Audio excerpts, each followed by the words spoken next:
A question I often get asked is it appropriate to use humour in presentations and other communications?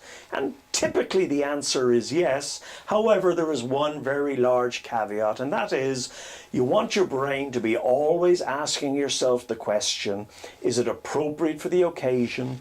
Is it appropriate for the audience? Let me give you an analogy. Let's go back about 15 years ago. I'm in London, England. I'm at the Natural History Museum with my son, and we're down in the basement, and there's a young, pretty scientist down there, probably about 25 years old, and all around the room are these aquarium of interesting live insects.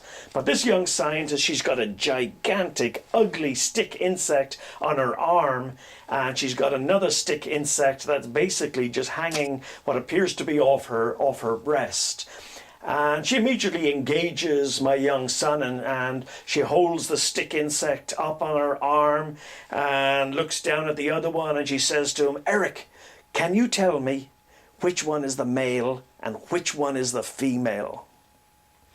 Now, I'm standing about 15 feet away, and my male Irish brain is looking at her, and there's immediately a smile on my face, because I'm thinking to myself, okay, you've got one ugly stick insect under your arm, you've got another one nuzzling your breast, they look identical. I'm going to hazard a guess that the male one is nuzzling the breast.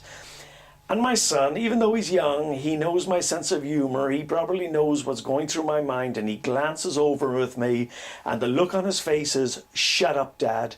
Don't say anything, Dad. Shut up. Keep your mouth closed."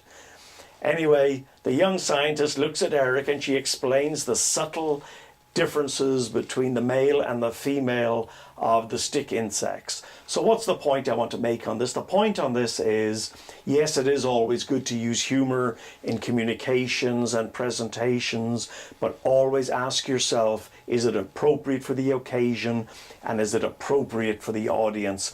If there's one single person in the audience that'll be embarrassed, then don't do it. It's not worth it. My name is Dave Hill. I'll see you next time.